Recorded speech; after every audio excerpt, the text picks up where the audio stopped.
I think it is appropriate for me to introduce this 1 minute quick fire presentation from the researchers who are from PhD students, HDR students, and postdoc fellows at the Center for Future Materials, and you're going to enjoy that.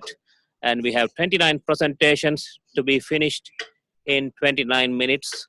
And I hand over to the first presenter to start his quick fire. Thank you very much.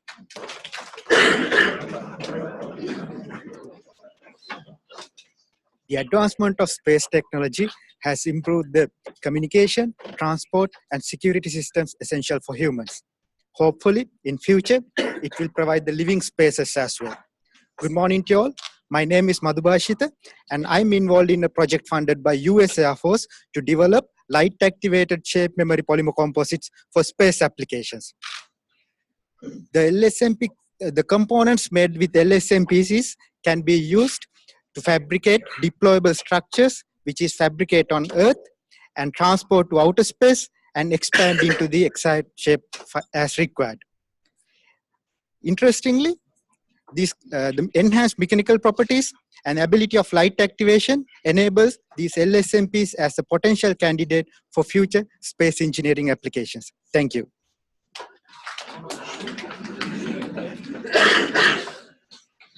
Good morning, everyone. My project is 3D printing filament from hemp head. My name is Xiangnian Xiao. The addition of a hemp head in 3D printing feedstock could reduce its cost and add value for hemp head. However, what will happen when the hemp head is introduced to the feedstock?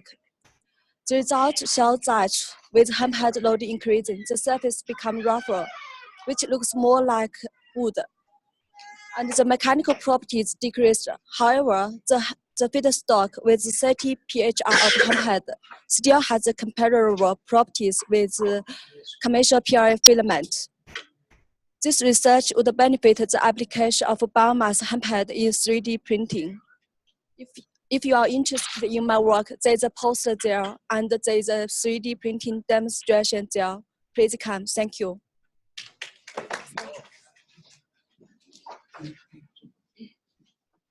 Are you sick of the single-use plastic ban yet? If so, you're on board with me. Ladies and gentlemen, my name is Venkata Chevali, and my research is on producing biodegradable yet cost-effective plastic packaging for food packaging industry. So in today's environment, we are socially responsible. At the same point of time, we are not willing to spend the extra buck that goes towards environmentally responsible packaging. The solution really is to create packaging that uses biodegradable materials such as polylactic acid that has come from plant precursors, and combine that with biodegradable fibers such as hemp or even flax. And in this way, we can create something which is biodegradable.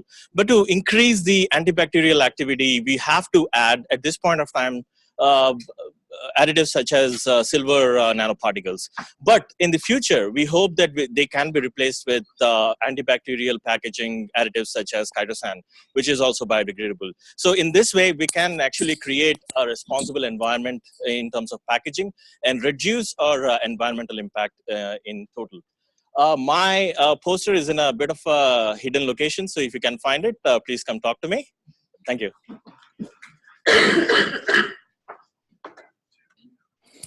Hello, can you hear me?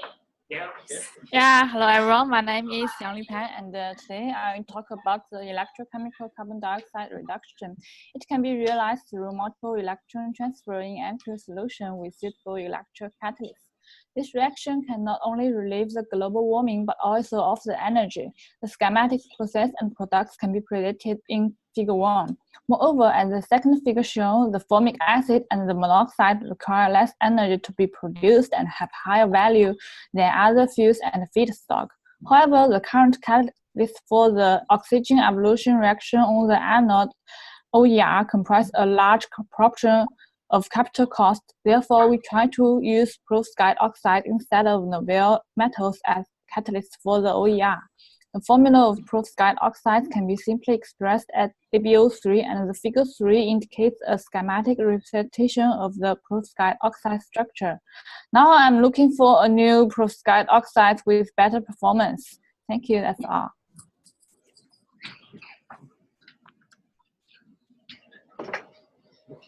Good morning, everyone. My name is Yuan Wang from Center for Future Materials. My topic is conductive polymer-based flexible thermoelectric materials. So basically, thermoelectric materials can realize the direct conversion between heat and electricity. And utilizing conductive polymers can enable the material with the flexibility, so they can be conformally attached onto heat sources to maximize the energy harvesting efficiency and also energy generation efficiency.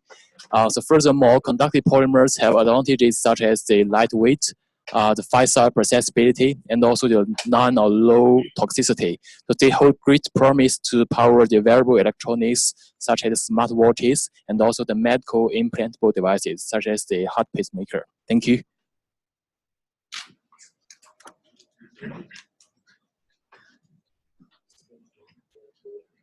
Good morning, everyone. My name is Min Hong. So today my talk is about bulk thermoelectric materials. So when giving a temperature difference, thermoelectric material can generate a voltage between the two ends of this material because of the directional diffusion of electrons from the hot side to cold side, shown in this figure. So the research goal is to enhance the conversion efficiency, which is evaluated by the dimensionless figure of merit ZT, as shown in this equation. So the research activities include synthesis and electron characterization of thermoelectric materials, modeling study on electron transport, and also band structure calculations. In addition, we need to assemble thermoelectric devices. So thermoelectric devices can be used to generate power to recover waste heat from vehicle engines, and also can be assembled into the soldier uniforms as the wearable AC system. Thank you.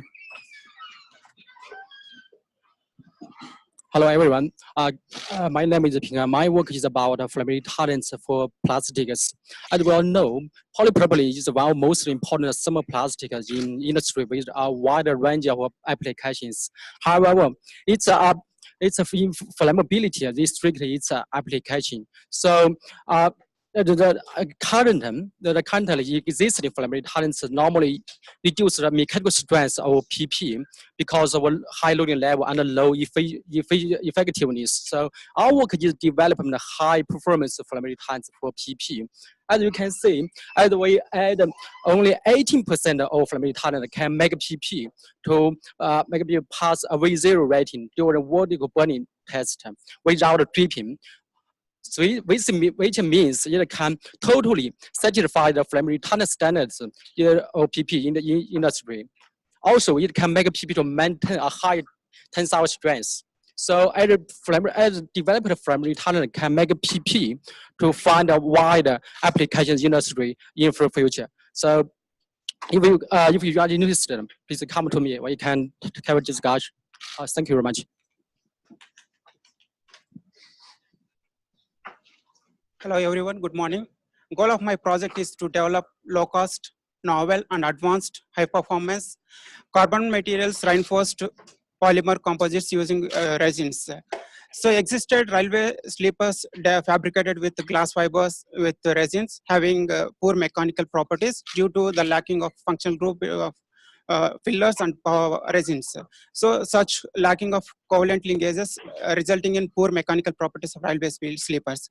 So that is the reason we wanted to use carbon material, because the carbon material having 500 times mechanical strength than the steel and 10 times lighter than the steel. So this carbon material we want to functionalize with different functional groups as shown in the figure 1 with like hydroxy, carboxyl and amino groups. And these functional groups we further interact with the resins based on epoxy and polyesters to have a covalent linkages that improve mechanical properties under starting dynamic conditions. So this material we will apply for railway sleeper technologies. we expect to have this material with high mechanical strength, high compression strength, and long serviceability, low cost and high performance, and anti-corrosion, and environment friendly. Thank you.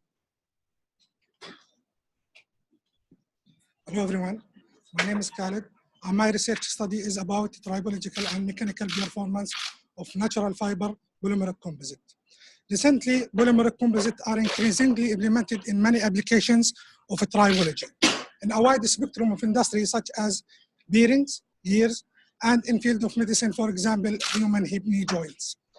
In this study, I used flex fiber as natural reinforcement for epoxy to improve its mechanical and wear behaviors.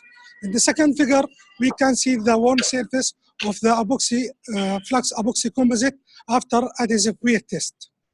First one without graphite nanofillers, where the fibers suffer from debonding and pull out. On the other hand, we can see the transfer film appeared on the worn surface of the epoxy due to the presence of graphite nanofillers, which lead to improve the wear behaviors of the composite. In the last figure, it should be noted here that adding graphite nanofillers above a certain limit, decreased performance is expected due to graphite agglomeration. Finally, the main challenge of this work is how to make a good balance between tribological and mechanical performance of the proposed composite. Tribology is the science of wear, lubrication, wear and lubrication. Thank you.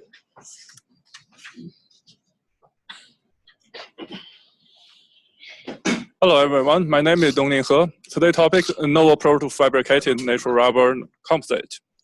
Could filler loaded into natural rubber latex particles? Of course, traditionally not. In the project, we solve this problem. Hopefully, it can be the step change for the traditional natural rubber latex technology. In the project, artificial natural rubber particles with different dimensions have been fabricated. And also the fillers for hydrophobic and hydrophilic are all loaded inside of the particles. Also, the position of the fillers can be controlled. Take multi-wall carbon nanotube, for example. It can be protrude from particle inside out or not, can be totally controlled in the project. In the project, solve the problem of the fillers dispersion and the interaction between the filler and the polymer matrix. That's all. Thank you. Good morning, everyone. I'm Dr. Polly Puri, and this is rubbish. But it's so much more than that. Every year in Australia, we waste more than 8 million tonnes of food that we know of. This also doesn't count agricultural residues during the food production process.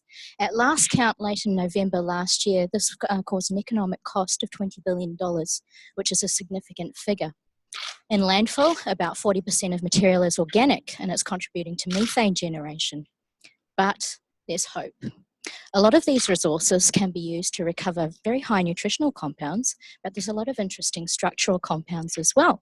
So we can make some quite interesting things like rice husk composites for packaging and structural applications, banana carpet with good moisture barrier properties, and pineapple fiber materials that are on par with performance of Kevlar. If you're interested in things like this, please come and find me at the poster sessions. Thank you.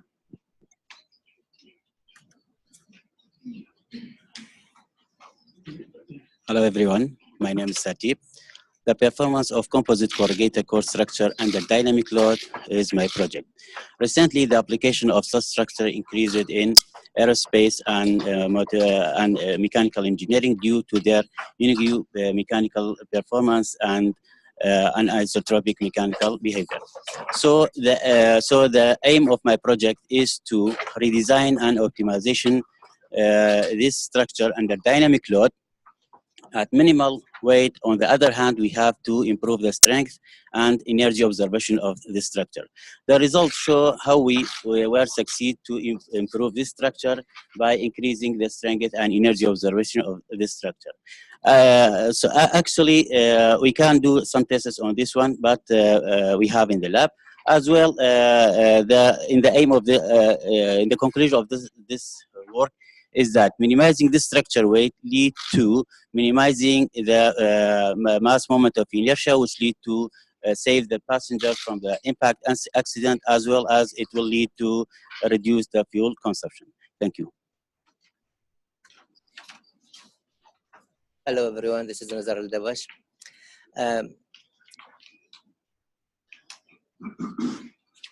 To improve the wind turbine performance, it's need to tackle the flow separation around for wind turbine blade. Smoke wire visualization technique is a good idea for reveal the flow separation. To do this technique, heated wire coated by paraffin oil is used for processing sheets of smoke streak lines for flow visualization and wind tunnel. Active flow control is used to mitigate the flow separation, and by this way we can improve the wind turbine performance and improve and maximize the annual energy production for electricity generation. Thank you.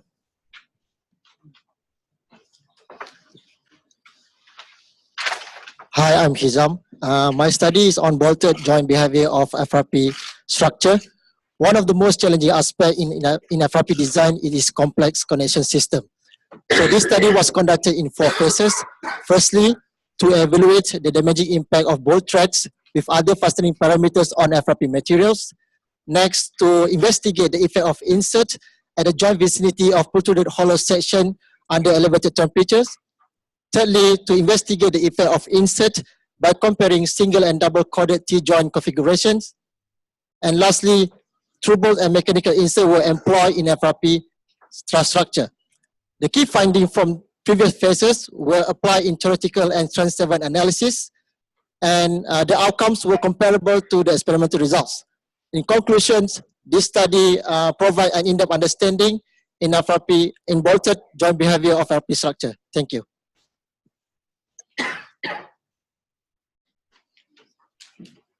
Australia has 6 largest rail networks in the world, and traditionally, timber sleepers have been used due to their availability, affordability, and dependability.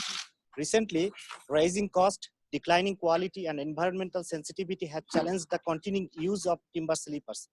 It is estimated that nearly 90% of the existing timber sleepers will need replacement in the next 10 years, including the rail deck of iconic Sydney Harbour Bridge.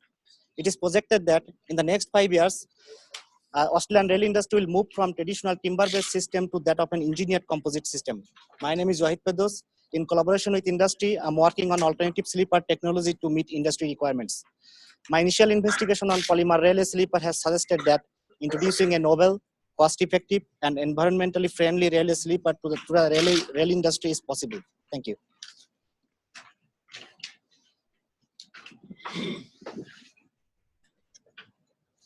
Good morning, everyone. My name is Ali, and my research is about novel FRP jacket for structures repair. The main objective of my research is to evaluate the efficiency of novel FRP jacket with novel joining system that comprise 2 interlocking edges that can easily fit into each other like a teeth of zebra. So, to achieve this objective, I followed the methodology involved fabricating concrete columns with simulated corrosion damage in the middle region, then repaired them with a novel jacket and loaded them axially until failure. The results were fascinating. The jacket successfully restored the axial strength of concrete columns with 25 and 50% corrosion damage by 99 and 95% respectively. Finally, the successful completion of this stage resulted in utilizing the jacket in actual repair project in the Gold Coast region by joint locks. Thank you. Hello everyone, my name is Omar and my topic is about hollow concrete column with the GFRB bars. In fact, the preferred design for hollow concrete column is the preferred design for bridge piers, ground bars, and electric poles. And the current design is come with a steel reinforcement, but there is an issue with that regarding to the steel corrosion and the brittleness in such design. So we suggested to use GFRB bars due to the higher strain capacity and strength capacity. In fact, after testing a 20 hollow concrete column, we now notice that GFRB bars can increase the confined strength and ductility. And as conclusion, we are introducing a promised safe and durable design. And finally, I would thank to Vero to providing us with the reinforcement. Thank you.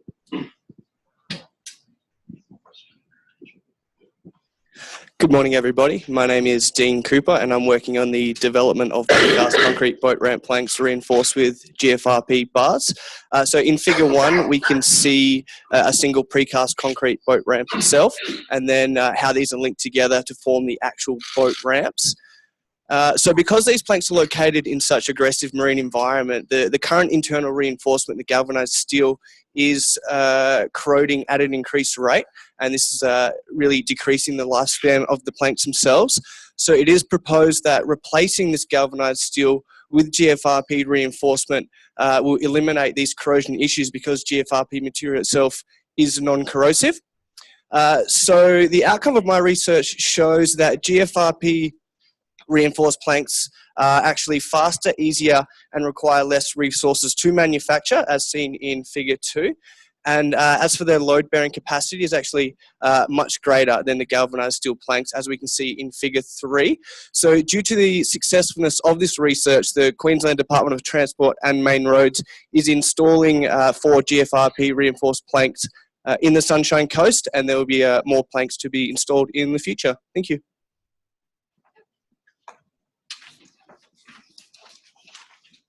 Good morning, I am Ali Saadi. The aim of my research is to improve the axial behavior of pultruded FRP tube to broaden their use in civil engineering application.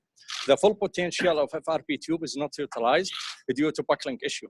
To overcome this buckling issue, it is necessary to increase the axial stiffness of FRP tube section. One easily applicable approach is filling with concrete that has got a suitable models. My study investigates square and circular FRP tubes filled with different types of concrete. The results show that the load carrying capacity and performance of filled columns are substantially improved. The significance of this study is to enhance the properties of FRP tube with the suitable fillers for wider usage in column application in civil infrastructure in a cost-effective way. Thank you.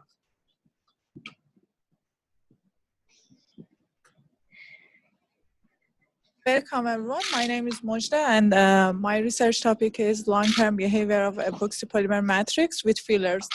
Epoxy polymer matrix has a wide range of applications in civil engineering, such as repairing and coating laminates. However, in this application, they are generally exposed to environmental factors such as moisture, UV radiation, and temperature. So, I am going to investigate a single and synergistic effect of these environmental factors on the durability of epoxy polymer matrix with fly ash and fire retardant. And my initial result for mechanical tests showed that inclusion of fillers could help to retain the properties at higher temperatures. Thank you very much.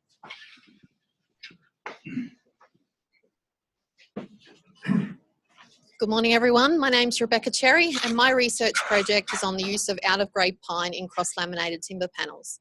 Australia produces more than 1.5 million cubic metres of out-of-grade pine per year, and most of this is sold at a loss. So out-of-grade pine refers to the pine timber that's been rejected from Australia's MGP grading standards, which have minimum strength and stiffness properties and maximum defect size. The MGP grading standard is understandably strict because we do not yet know the end use for the timber. But what if we did know the end use? For example, cross-laminated timber. There's no need to demand that the transverse layers in cross-laminated timber panels have high longitudinal properties when their highest performance demand is in the perpendicular to grain direction. So this is what my research looks at. What are the properties of low stiffness, resinous and knotted out-of-grade pine, and how can they meet the demands of the layers within a CLT panel? Not only will this value add to the out-of-grade resource, it will supplement the increasing timber structural market and increase structural yield from existing plantations. So the outcome of my project will be available in 2020. Thank you.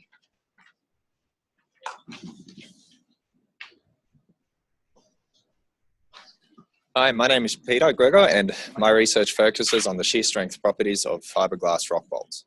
Rock bolts are used as key support systems in both civil and mining applications and play a vital role in both safety and efficient mining production. At present, rock bolts are severely limited due to corrosive environments and the invalid use of the British standard of testing. To conduct my research, I've developed a USQ exclusive and highly adaptable double shear testing methodology unique to Australia. This equipment is capable of measuring the true shear as seen in industry applications, allowing me to develop a new Australian standard of testing and a state-of-the-art 3D rock bolt numerical simulation. This study will revolutionise our understanding of ground support systems and allow us to transition into a new chapter of mine safety.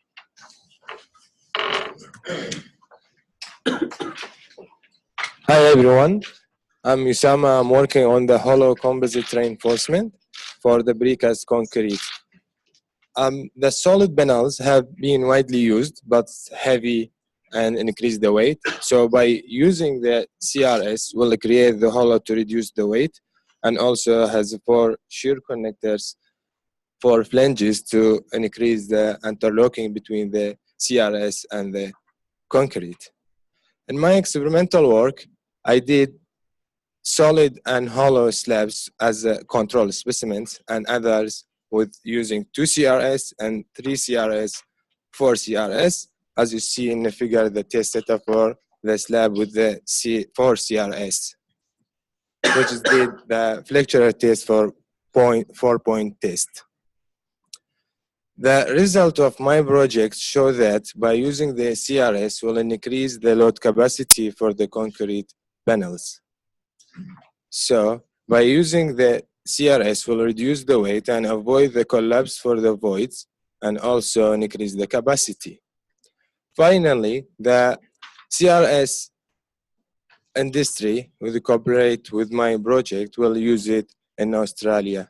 Thank you so much. Good morning, my name's Joshua, and I'm working on lean manufacturing systems for composite structures. The initial starting point was to do a costing analysis of the railway sleepers and the composite options that are available. So in doing so, we realised that the existing barriers to these products is costs, and the initial prototypes were 5 to 6 times the price of the existing alternatives as in concrete sleepers. So we're looking at how can we reduce that down, and as we did the simulation, we found that the major cost center was labor, and to reduce that, we've looked at different advanced manufacturing methods and done some simulations to compare those. And as you can see there, we believe that through some advanced techniques, we can bring the price down to a comparative, given that the composite product has a longer life. Thank you. Good morning, everyone. My name is Yuema, and my research is on the development of durable geopolymer concrete. As we know, geopolymer is prepared by the industry byproducts such as fly ash and blast furnace slag.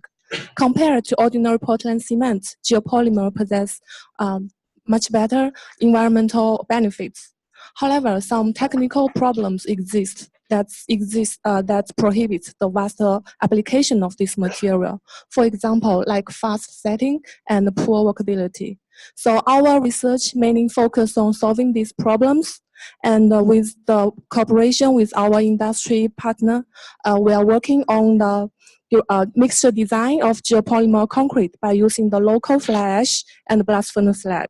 So our research goal is to development of geopolymer concrete with ready-mixed geopolymer concrete that fulfill the performance requirements. Thank you.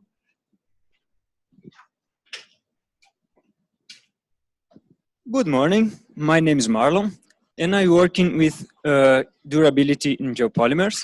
So as you know, geopolymer is a different material, alternative material to Portland cement. And we have a successful application of this material here in Toowoomba, in Elcamp Airport, using fly ash and slag as main materials. However, if I use a wrong material with wrong design parameters, I can have this problem, efflorescence formation. And this formation can reduce the durability of our material. So for this, we are studying how to reduce this problem and how to solve this problem in the future. Thank you.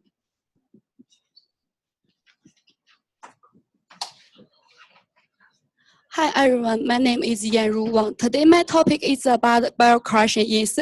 alkali activated concrete, which also be called geopolymer concrete. In sewer, the polluted water could generate sulfuric acid in the top of the sewer pipes. As we all know, the sulfuric acid could crack the ordinary concrete. And in acid resistance, the geopolymer concrete is better than ordinary concrete. So in my research, I will first simulate severe environment in the lab and then do experiments in the real sewer pipes. Through the collection, comparison, and analysis of data, I will get the new idea about how to develop a geopolymer concrete for sewer environment. Thank you.